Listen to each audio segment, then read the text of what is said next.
We don't need that. Hello and welcome to Mr. Randy's Wine and Spirits. I'm Mr. Randy, and today we're doing another brew review. If you're new to the channel, hello, welcome, come on in. All my returning viewers know how we do, so let's get crack-a-lackin', shall we? So, it's been a while since I had a shock top. I do not think I did one on the channel, but they do have a regular version of the shock top. Coming in at 9.6% alcohol by volume.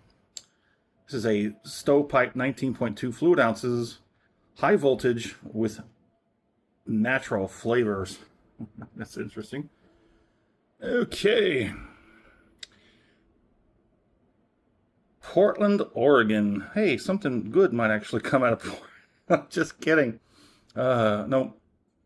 My favorite indie author is from that area. Please recycle. Don't be that guy.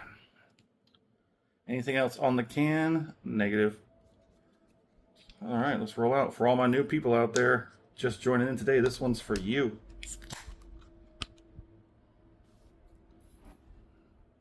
All right, so for all my new viewers, when I do a brew review, it's basically a one and done deal.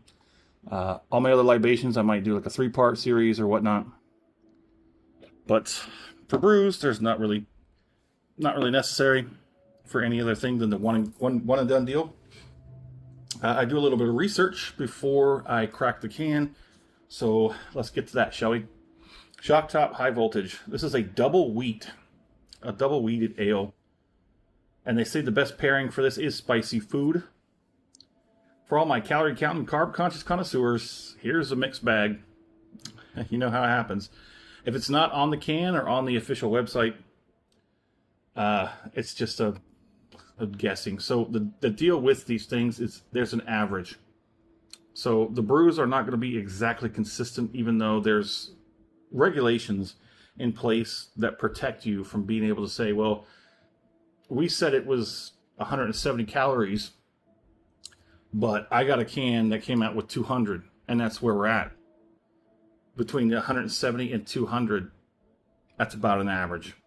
So you could be optimistic and say, there's 170.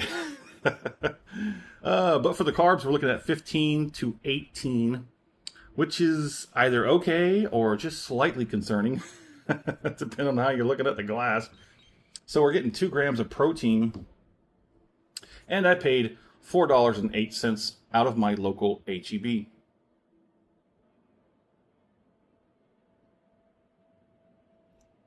Apparently I have a delivery on the way. Okay, I guess I gotta wrap it up. So let's go ahead and move on, shall we? It does have a nice, like, orangish amber hue on the nose. It's very weedy. It is a double wheated. It's very weedy with a slight orange citrus zest. So wheat, really strong wheat and citrus zest. Let's get on the palate. That's nice. That's nice. So initial palating, the wheat and the citrus are fighting each other right now. 9.6% alcohol by volume. I paid $4.08 out of my local H-E-B, out of their single section. Actually, no, this wasn't in the single section. This was around the corner where they have the other the other brews and stuff. Considering it was $4.08, I definitely not in that end cap.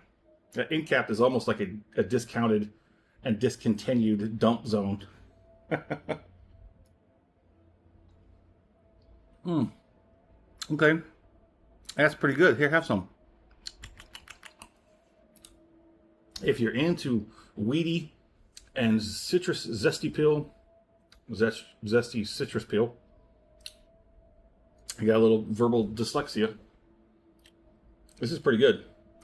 Yeah, I mean, and also remember, all those calories and carbs are per 12 ounces. So, yeah, do with that what you will. So, on the nose, very weedy, with a good back end of zetrus. I think I made a new word today. Citrusy, zesty peel. The palate is really good.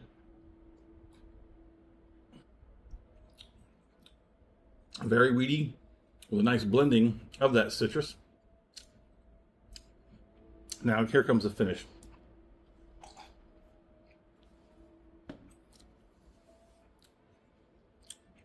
If you liked the video, go ahead and hit that thumbs up button.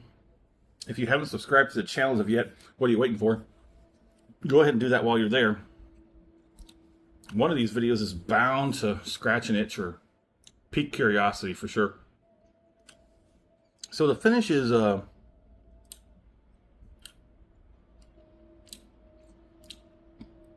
it's okay. The finish is okay. It's not drying. There is a sort of I think the double wheat is going to have a slight bit of dryness, but not a whole lot.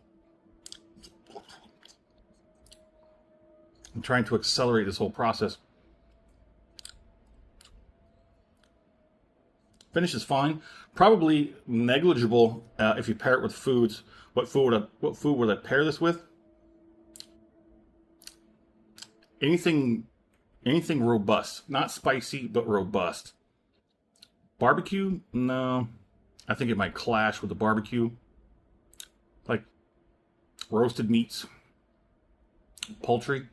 Maybe, maybe not. Just anything robust. Not spicy. I think the spiciness would probably mess with you on this one.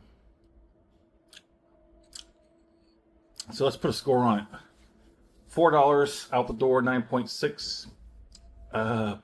Little heavy-handed on the carbs, but that's okay. I would say this is probably a solid 4 out of 5. I like it. I think it's quite interesting. Makes me want to go back and find the regular shock top and do that. I know that they have a line now, that at least they used to have a relative line. Just a few offerings, but I couldn't really find out any much more information that I have. The website themselves didn't really offer a whole heck of a lot. Most of the time, they never do. They just got the basic, regular, mandatory type stuff, you got to put on there. Sometimes they don't only put the nutritional information. They just put, oh, it's this, it's that. That's all you need. Just buy it and shut up. My fair price on this? $3. I'd pay at least $3 for this. Would I buy this again? Probably not. Probably not. It's good. It's interesting. If it was the best option available and I had to have something, yeah, I'd probably go with this. I mean, why wouldn't I? Why wouldn't you? Anywho, there it is. In the comment section, would love to know where you're at, what you're currently drinking. Have you had a shock top? Have you had the high voltage shock top? Let's talk about it. As always, thanks for stopping by here at Mr. Randy's Wine and Spirits. Have a good one.